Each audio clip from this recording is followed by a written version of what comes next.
Tetapi sewajarnya hendaklah pelajar itu sejenis dengan apa yang diriwayatkan dari Hatim Al-Asyami. Ini satu orang wali Allah juga. Pelajaran lain kita cerita, sebab cerita-cerita mereka ni menarik. Hatim ni murid daripada Syafiq Al-Balqi. Balqi itu dia setempat dengan Ibrahim bin Adham tadi lah, Balqi. Bahawa Syafiq bertanya kepada Hatim, Tok Guru tanya pada anak murid, sejak kapan engkau bersama aku? Ni bahasa Indonesia ni. Dah berapa lama dah belajar dengan aku ni, Hatim? Kata Hatim, sejak 30 tahun. 30 tahun ikut Tok Guru dia.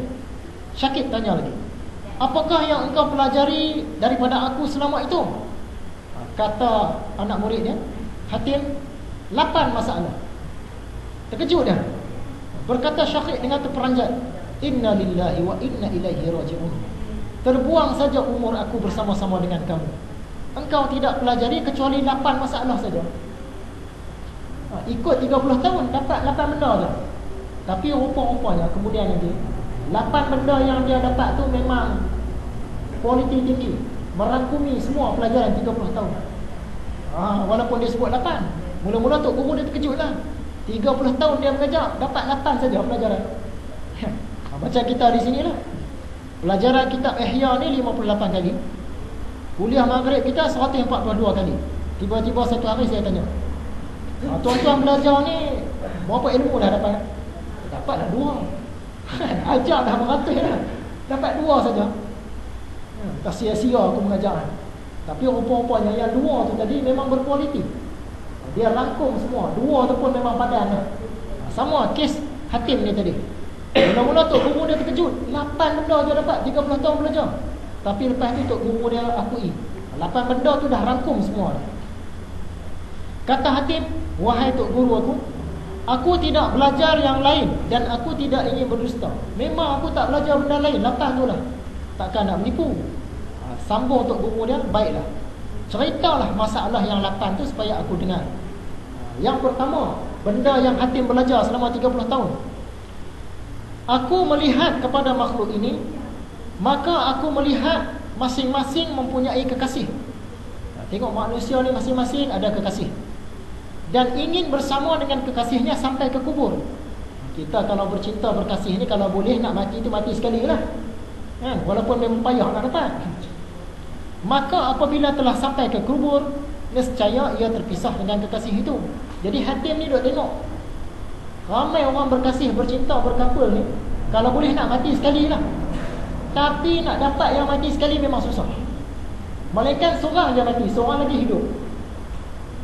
Jadi kalau boleh, bila kita mati, kita nak bawa kekasih kita ni mati sekali. Tapi biasanya tak boleh dapat. Jadi Hatim nampak benda ni rugi. Maka aku mengambil perbuatan baik menjadi kekasihku. Maka apabila aku masuk kubur, masuk pula lah kekasih bersama aku. Dia kata kalau ambil perempuan jadi kekasih, harap nak mati sekali memang tak dapat.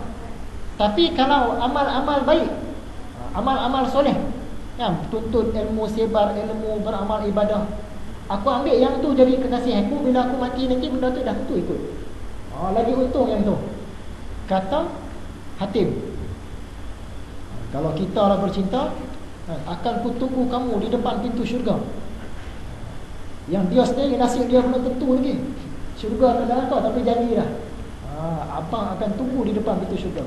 Kalau istilah sekarang, papa mama, papa akan tunggu mama di depan pintu syurga. Dia tu nasib dia belum tentu lagi. Yang kedua, katakanlah betul lah dia dapat duduk di depan pintu syurga, adakah dia nak tunggu? Rasa-rasa tak tunggu. Sebab apa? Di padang mahsyar tu dah berapa ribu tahun dia duduk, tak tahu, dengan panas lapar dahaga. Lepas tu dengan dekat timbangannya, titian siratnya, sampai depan pintu syurga tu, dia dalam tu makanan lazat-lazat semua, bau dah sedap lah. Rasa-rasa dia boleh tunggu lah. Dia tak boleh tunggu lah. Dia akan masuk dulu. Dia tak tunggu. Jadi yang pertama tadi, entah betul entah tidak, Allah pilih dia masuk syurga. Yang kedua, sanggupkah dia tunggu? Mungkin dia tak sanggup tunggu, dia dah lapar sangat dah, dia masuk dulu. Berkata Tok Guru dia Syakib, memang benar sekali wahai Hatim.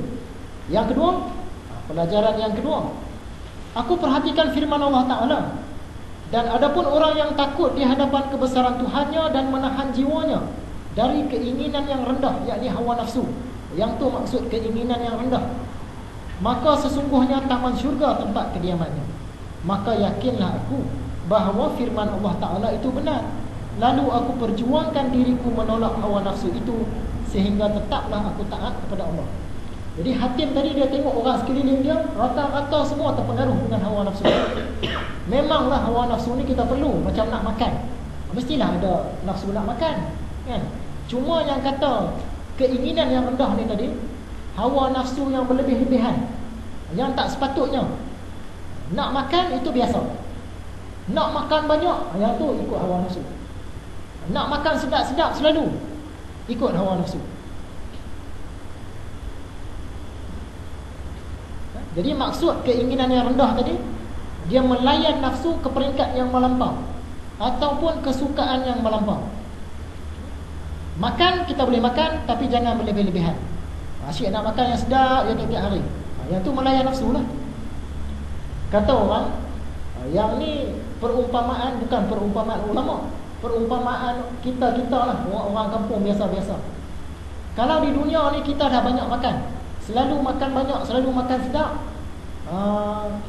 dapat pula tiap hari di akhirat esok ni, macam mana kita nak dapat dah? Kita dah habiskan dah benda tu di dunia. Sebab tu orang-orang soleh, dia makan dia jaga, sebab dia yakin dia akhirat nanti dia akan dapat yang sedap-sedap. Yang kita ni makan sedap-sedap, tiap hari sedap-sedap, banyak sampai terbuang, yang menyebabkan akhirat esok macam mana dah dapat dah? Dah di dunia dia bagi habis kuota tu dah, akhirat tak dapat dah. Ni sembang orang-orang kampung. Betul lah cakap dia tu kan. Kita dah habis kita punya kuota di sini dah. Sama juga dengan wanita, perempuan. Dia dah kahwin, dia pergi cari pelacur pula lagi. Dia puaskan diri dia dengan perempuan. Macam mana dia dah dapat bidadari dah di hari akhirat? Dia dah habis kuota dah di sini dah. Dah puas dah. Akhirat esok tak dapat lah. Begitu juga dengan berhias. Hias rumah ke, hias kereta ke, hias diri ke, rantai, kalung kan. Sampaikan kalung 70,000. Kalung 70,000. Itu memang layan nafsu semua lah. Buat apa kalung 70,000? Kalung 1,000 pun kalau dah hebat dah. Kalung 70,000. Jadi kalau di dunia dia dah hias dah, tu dia gelang setakat siku semua kan, akhirat esok memang tak dapat lah. Jadi nak dapat yang di akhirat, kata orang-orang kampung, di dunia ni kita berpada-pada. Jadi di akhirat esok ada lagi yang kita nak kecapi. Tapi kalau di dunia ni kita perhabis dah. Dari segi makan kita perhabis dah. Dari segi keseronokan berjimat kita perhabis dah. Dari segi perhiasan, dari segi hiasan-hiasan lah, barang-barang kemas kita perhabis dah di dunia. Akhirat esok tak ada lah.